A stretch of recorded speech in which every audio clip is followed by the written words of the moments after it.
Ashama harka fuuni akkam jirtu kabajamoo daawwattoota keenya oduu qubee isinitti himna oduu waliin ana Addisuu Muluuti jalqaba oduu biyya keessaatiin eegalla. Magaalaa Finfinnee kutaa magaalaa Lammii Kuraatti piroojeektoonni qarshii miiliyoona 600 waliin ijaaraman eebbifamaa jiru. Bulchiinsa magaalaa Finfinnee kutaa magaalaa Lammii Kuraatti piroojeektoonni qarshii miiliyoona 600 waliin ijaaramanii xumuraman eebbifamaa jiru. Piroojeektoonni eebbifaman kunneenis gamoowwan manneen barnootaa fi dhaabbilee fayyaaf ijaaraman ta'uutu himame. Eebba piroojeektoota kanneenii irratti afyaa'iin mana maree bulchiinsa magaalaa Finfinnee Aadde Buzeenaa Alqaadirii fi hoogganaan biiroo barnootaa magaalichaa Dr. Zalaalam Mulaatu akka argamantu gabaafame.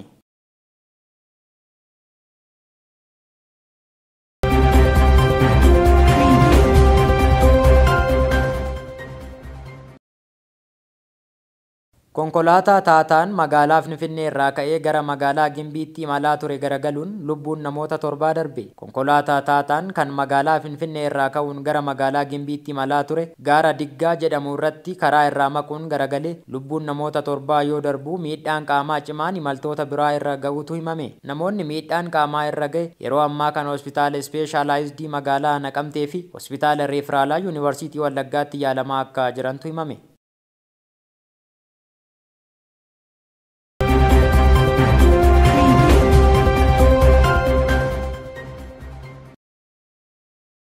Abbaa qabeenyaa kolleejjii maayikiroo biizinasii Amboo kan ta'an obbo Abarraa Xilaawun du'aan addunyaa kana irraa boqotan. Abbaa qabeenyaa kolleejjii maayikiroo biizinasii Amboo kan ta'an obbo Abarraa Xilaawun umurii isaanii waggaa 55tti du'aan addunyaa kana irraa boqotan. Yeroo jalqabaatiif akka magaalaa Amboo fi naannawaa isheetti dhaadannoo hojjechaa barachuu fi barachaa hojjechuun ni danda'ama jedhuun hojii barnoota kennuu kolleejjii isaanii keessatti kan eegalan abbaan qabeenyaa kolleejjii maayikiroo biizinasii Amboo kan ta'an obbo Abarraa Xilaawun ji'oota 3f dhukkubsachaa turuun yaaliif gara biyya Hindii deemuun achitti yaalamaa akka turanii fi dhukkuba isaanii irraa dandamachuu dadhabuun guyyaa kaleessaa biyya Hindiitti akka boqotanii fi reeffi isaanii guyyaa irraa gara magaalaa Finfinnee akka galu sirni awwaalcha isaaniis magaalaa Finfinneetti raawwatamuuf akka jiru maatiin himan. Qubeen TVs maatii fi firoottan isaaniif jajjabina hawwa.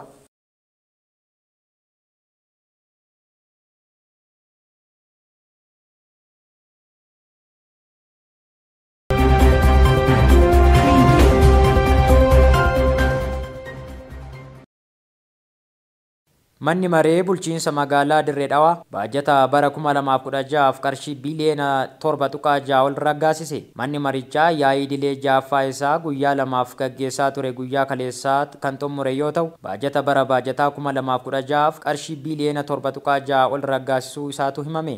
Manni marichaa bara baajataa haaraa kanaaf baajata qarshii biliyoona 7 fi miiliyoona 646 bulchiinsa magaalichaatiin dhiyaate irratti bal'inaan erga mari'ateen booda sagalee guutuun raggaasisuu isaatu gabaafame. Baajata mirkanaa'e kana keessaa qarshii biliyoona 3 fi miiliyoonni 944 ol ta'u piroojeektoota kanaan dura jalqabamanii hin xumuramnee fi haaraa ta'aniif akkasumas raawwii galmoota misoomaatti fufinsa qabaniif akka oolutu himame. Baajata raggaasifame kana keessaa qarshiin biliyoonni 1.9 deeggarsa mootummaa federaalaa irraa akka argamuu fi kan hafe immoo galii bulchiinsi magaalichaa seektaroota adda addaa irraa walitti qabeen akka ta'etu heerame. Manni maree magaalichaa dhimma karoora misooma bu'uuraa fi bulchiinsa gaarii magaalichaa kan bara baajataa 2016 irratti mari'achuu isaa ragaan tajaajila oduu Itoophiyaa irraa argame ni mul'isa.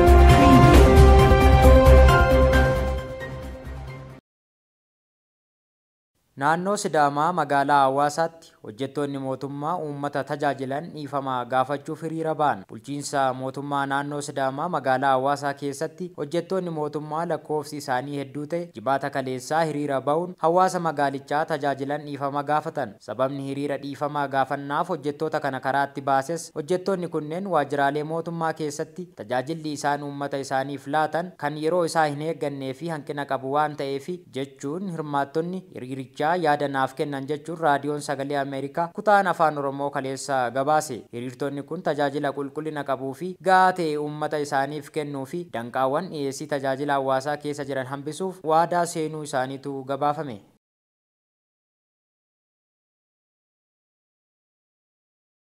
Daawwattoota keenya kan daawwataa jirtan oduu qubeetii amma immoo oduu keenya biyya alaatti argannetti ceena.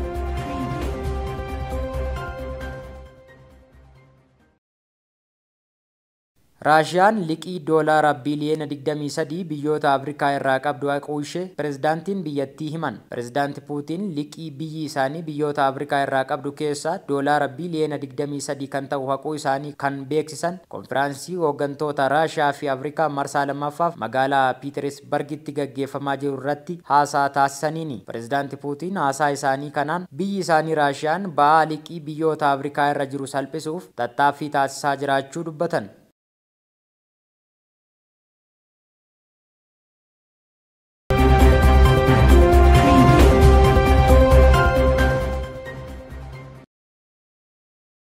Raashiyaan iimeelii Ameerikaaf erguuf maltee dogongoraan gara Maaliitti ergite. Ministeerri ittisaa Raashiyaa akka ibsetti iimeeliin ministeera ittisaa Ameerikaatiif ergamuuf yaadame dogongoraan gara biyya ardii Afrikaa taate Maaliitti ergamuu isaa mirkaneesse. Ministeerichi dogongora kana wayita qoratu gabaasa qorannoo isaa duraa keessatti akka ibsetti dogongorri kun kan uumame teessoo iimeelii irratti jecha afaan Ingiliffaatiin militarii jedhu irratti erguuf osoo jiranii dogongoraan gara jecha Maalii jedhutti ergamuu isaa ibse. Dubbii himaan ministeera ittisaa Raashiyaa akka jedhetti dogongora uumame kanaan odeeffannoon akkamii gara Maaliitti akka ergame baruuf qorannoon dabalataa gaggeeffamaa jiraachuu isaa ibse.